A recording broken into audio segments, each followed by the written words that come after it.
What's up, you beautiful bastards? Hope you're having a fantastic Tuesday. Welcome back to the Philip DeFranco Show, and let's just jump into it. And the first thing we're going to talk about today is this situation that has just blown up around Charlie Kirk and Candace Owens. And if you're unfamiliar with them, Charlie Kirk is the founder and president of Turning Point USA, and Candace Owens is the communications director for that same organization. And as far as what that organization is, it is a conservative nonprofit aimed at students. The reason we're talking about them today is that yesterday they were in Philadelphia. Specifically, they were trying to eat at Green Eggs Cafe. And according to Candace Owens, she sees people with Antifa decals. They then alert others to gather outside, and it gets kind of crazy from there. Owens posting a series of videos on her account. The first reading, Charlie Kirk and I just got attacked and protested by Antifa for eating breakfast. They are currently following us through Philly, all black and Hispanic police force protecting us as they scream, "Fuck the racist police." And in that video, you see the police trying to keep them apart. Someone pours water on Charlie Kirk's head. In another video, Owens writing, "To be clear, Antifa, an all-white fascist organization, just grew violent and attacked an all-black and Hispanic police force because I, a black woman, was eating breakfast. Is this the civil rights era all over again?" And in this video, you see someone yelling at them inside, outside of the establishment. People are just in their faces screaming.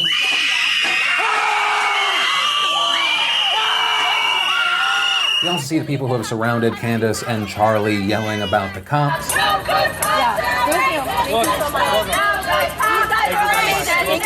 As far as my personal reaction to everything we've just seen, I'm a bit floored because it's so incredibly stupid. So the people that poured water on them, threw stuff at them, got in their face and shouted like children. Do you realize how fucking stupid you look? It's like you're begging for this moment in time to be included in conservative political ads going into the midterm. Disagree with them all you want, protest at a regular organized event, but this just looks like mob insanity. And I guess the final note that I want to hit on with this story is, to that ridiculous, disgusting mob of people, congratulations. You played yourself. But that said, like with everything on this show, there's the story, there's my opinion, which I sometimes give, and then I want to hear from you. What's your takeaway from these videos, the whole situation? I'd love to know. Then a quickie, but also interesting update around the James Gunn Guardians of the Galaxy Volume 3 situation. The director of Guardians of the Galaxy, James Gunn, of course, was fired by Disney because of old tweets, and where we ended up leaving this story was when the Guardians of the Galaxy cast released a statement together, and since then, even with the cast speaking out or fans saying that they want James Gunn rehired, reports have said that it is incredibly unlikely that Disney will actually do so. And the reason we're talking about this today is that the actor who plays Drax in Guardians of the Galaxy, Dave Bautista, he has not only independently remained outspoken on this topic, he's saying he might not even be in the next movie. I mean, on August 5th, we saw him tweet, "I will do what I'm legally obligated to do, but Guardians without James Gunn is not what I signed up for. Guardians of the Galaxy without James Gunn just isn't Guardians of the Galaxy. It's also pretty nauseating to work for someone who'd empower a smear campaign by fascists, #cyber-Nazis. That's just how I feel." And then in a more recent interview with Shortlist, he said, "Nobody's defending his tweets, but this was a smear campaign on a good man. I spoke to Chris Pratt the day after it happened, and he's a bit religious, so he wanted to pray and figure it out. But I was more like, fuck this is bullshit. James is one of the kindest, most decent people I've met. Where I'm at right now is that if Marvel don't use that script, then I'm going to ask them to release me from my contract, cut me out, or recast me. I'd be doing James a disservice if I didn't." And I have to say, between that statement and the tweet on August 5th, I have to imagine that if they do not bring back James Gunn, which once again does not seem likely, I have to imagine that Disney will also want to replace Bautista. I mean, he said, "It's also pretty nauseating to work for someone, Disney, who'd empower a smear campaign by fascist cyber-Nazis." What's also been kind of interesting to see online is because Bautista has been so vocal, this is also, and most likely accidentally, invited criticism of his castmates for not doing the same. But from that, I want to share some stuff I love today, and today in Awesome, brought to you by BetterHelp.com/DeFranco. And BetterHelp, if you don't know, is the fantastic place and app where you can get affordable private online counseling. Right on your computer, your tablet, your smartphone, you get access to licensed, trained, accredited, experienced psychologists. You want marriage and family therapists, clinical social workers, and board licensed professional counselors. And all you've got to do is go to BetterHelp.com/DeFranco. You fill out a questionnaire, they match you with a counselor, and you can start counseling today. And BetterHelp's not just a sponsor for me, it's a service I actually signed up for before they were a sponsor. In my opinion, talking to someone is incredibly important. My life is hectic, and this just, it fit in for me. But that said, if it sounds interesting, you want to check it out, just go to BetterHelp.com/DeFranco. And the first bit of awesome today is because so many of you guys tried to go to shopdefranco.com yesterday that a lot of you weren't able to access the site. And so because of that, the back to school sale won't just be lasting a few days, but will be going all week. So if you want to take advantage of the sale, get some of the classics or any of the new products like the new backpacks, blankets, etc., you still have time. Also, side note, for those that were able to make it through, I see you people who made the Let's Make Mistakes Together blanket a new bestseller. Then in your food porn awesome, you had Thrillist giving serving us dessert pizza. Then we had Liza Koshy answering the web's most searched questions. We had Life Noggin asking and answering what happens to your body during a car crash. How to Make Everything asks, can you melt obsidian and cast a sword? Then in some movie/Bo Burnham awesome. If you don't know, old school YouTuber, incredibly popular comedian Bo Burnham has a new movie out called 8th Grade. The movie is now out nationwide. In my opinion, it is fantastic. It's both incredibly enjoyable and like having secondhand anxiety for about 90 minutes. But one of the things about the movie that is unfortunate is it was given an R rating, so a lot of the people that Bo Burnham wants to actually see the movie can't see it without an adult. So Bo and A24 have made it so that tomorrow, Wednesday, August 8th, in theaters nationwide, the specific theaters and times listed down below in the link down below, they are going to have a free, no age requirement screening of the movie in every state. And if you want to see the full versions of everything I just shared, the secret link of the day, anything at all, links as always are in the description down below. And then let's talk about a story that starts with what I was going to include in Today in Awesome. That being, every now and then I recommend a really good show or movie or video game, and I was going to recommend the game Dead Cells, and actually I still do recommend the game Dead Cells. It just came out. If you can't tell by the luggage underneath my eyes, I woke up at 2 o'clock in the morning for some reason, could not go back to sleep, ended up just picking this up and playing for 5 hours. It is fantastic, but the reason I'm not including it in Today in Awesome is it is actually part of a big story and controversy. And the reason for that is IGN reviewed this game, they gave it a 9.7, no real big news there, and the review was done by Nintendo editor at IGN, Philip Mewson, and the story should have ended there. That is, until a channel by the name of Boomstick Gaming uploaded a video claiming that IGN copied them. And in the video, Boomstick Gaming does this back-to-back compare-contrast between the two videos. And the big note here is Boomstick Gaming's was released July 24th, and IGN's was released August 6th. And we'll showcase two of the highlights. In most games of this genre, your coolest skills and spells are often set to strictly long recharge timers or a limited mana system. Most games limit your most useful skills with long cooldown timers or a limited mana system. But in Dead Cells, your abilities have incredibly quick recharges and allow you to seamlessly integrate these gadgets into normal encounters, and it doesn't make you feel penalized for using your cool stuff. But Dead Cells encourages you to use your deadliest gadgets with a fast recharge timer.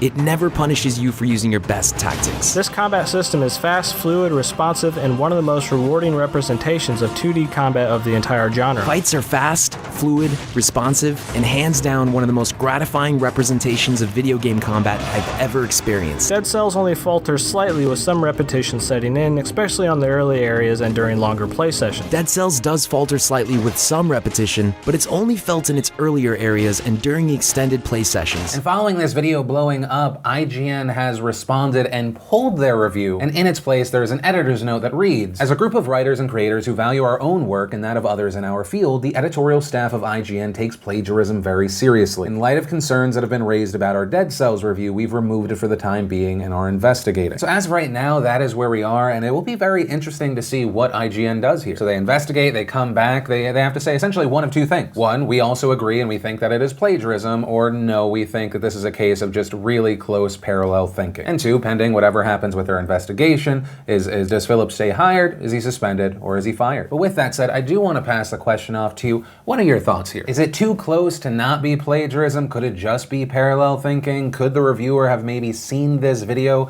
and just the order was stuck in their head? Or no, is that too giving? Any and all opinions, I'd love to know your thoughts here. And then let's talk about these wildfires in California. So last week on the PDS, we talked about how this is the worst California wildfire season since 2008. And since then, the situation has gotten worse, in fact, so bad that reportedly there are now 14,000 firefighters in the state assigned to fighting the fires. Last week, the largest fire was the Carr wildfire, and since then, it has grown. Reportedly, it has burned 163,000 acres and is 45% contained. And according to reports, over 1,000 structures have been destroyed and 8 people have been killed. And as far as how this fire started, investigators are saying that they figured out that the fire was started when a trailer's tire blew out and the rim hit the pavement, causing a spark. Which that's just insane to think how random that is. But in addition to the Carr fire, we should also talk about the Mendocino Complex fire, which has blown up and doubled in size. This specific fire complex is made up of 2 smaller fires, the Ranch Fire and the River Fire. Both started on July 27th. They're relatively small. As of right now, the cause is unknown. But since Friday, the fire has burned through over 290,000 acres, which actually makes it the biggest fire in California history, beating out last year's Thomas Fire. Now, the positives here, and I use that word very loosely, luckily because the fire is in a remote area of Northern California, there have been no injuries. And in fact, as of right now, only 75 residences have been destroyed. But that said, firefighters are still urging people to not underestimate how dangerous this fire is. I mean, when those acreage numbers get so large, it's sometimes hard to just imagine what that looks like. To give you context of how massive this fire is, it has burned 454 square miles. That's about the same size as San Antonio. It's 9 San Franciscos. And as of right now, the fire is only 30% contained and is still growing. And on top of all of that, you have a new fire that started yesterday called the Holy Fire. And this fire is located in Orange County. It reportedly started in the Cleveland National Forest. As of recording this video, it has burned 4,000 acres and is 0% contained. Now, the slightly positive news is that right now it is in a remote area. But the bad news is firefighters are obviously worried because the fire can potentially grow and threaten 11,000 homes in the area, because reportedly that area hasn't burned since 1980. And if it turns out that's accurate, that would mean that there's underbrush from over 3 decades to just build this fire. And the Holy Fire and the underbrush situation actually connects us to President Trump. And that's because since yesterday, Donald Trump has been tweeting about these fires. And in some of the tweets, it appears that President Trump is getting things wrong, and in other tweets, he is getting it right. And we'll actually start on the important note that Donald Trump hits on. After several tweets, he tweeted, "Must also tree clear to stop fire from spreading." And that hits on something that both California and the federal government have been criticized for, their lack of tree clearing, the cutting down and removing of dead trees in a given area. Throughout the state, there are concerns that fires will just continue to grow and get bigger for at least a bit. And that's connected to something we've been shown by the last 2 fire seasons. They have been the worst on record, and that's because they followed a 5-year drought that killed 129 million trees. And unlike normal underbrush, dead, dry trees burn far longer and far hotter. So it makes the fires worse, they're harder to put out, more lives are put in danger. And Trump's proposal here is actually one of the first things fire experts suggest when talking about how to prevent fires. But unfortunately, it's often not done efficiently or quickly enough. And so I think it's incredibly important that we point out Trump's very valid statement here, and hopefully the government does something about it. But in addition to that, President Trump also tweeted out something that seems like he's confusing 2 situations. If you didn't see on Monday, Trump tweeted, "Governor Jerry Brown must allow the free flow of the vast amounts of water coming from the north and foolishly being diverted into the Pacific Ocean. Can be used for fires, farming, and everything else. Think of California with plenty of water. Nice, fast federal government approvals." And then on Monday also saying, "California wildfires are being magnified and made so much worse by the bad environmental laws which aren't allowing massive amounts of readily available water to be properly utilized. It is being diverted into the Pacific Ocean," and then saying must also tree clear to stop fire from spreading. But very quickly after that first tweet, Trump received a lot of criticism. The Los Angeles Times putting out an article with the headline, "In a strikingly ignorant tweet, Trump gets almost everything about California wildfires wrong," with the New York Times writing, "Trump inaccurately claims California is wasting water as fires burn." So what is Donald Trump talking about, and how is he wrong? The thing is, he's actually right and wrong. As far as how he's right, California farmers for years have been asking for the river water to be diverted, saying rather than just allowing that water to be wasted and being sent straight into the ocean, have it be diverted into their fields. Like many coastal areas in the world, California's rivers flow into the sea. But environmental groups say that diverting the rivers actually destroys the river's ecosystem. And there, for example, the state's salmon fisheries have nearly all been destroyed. But where Trump seems to get things wrong is that he's confusing that situation with the reason why the fires are getting worse, seemingly trying to connect the 2 situations to make it seem like there's not enough water to fight the fires. And on this note, hydrologist Peter Gleich went to Twitter to say, "Water in California rivers isn't being diverted into the Pacific. It all used to flow there. What little California water reaches the sea now is all that's left after farms and cities have diverted most of it out of rivers." Adding, "The idea that somehow state water policies are leading to a shortage of water for fighting the fires is too stupid to rebut." And on this note, experts have actually pointed out that the water used to fight the fires doesn't come from rivers, but rather man-made reservoirs and lakes. And as far as is there enough, CAL FIRE's Assistant Deputy Director Daniel Berlant responded to Trump's tweet saying, "We have plenty of water to fight these wildfires, but let's be clear, it's our changing climate that is leading to more severe and destructive fires." And so I guess to kind of consolidate this part of the story,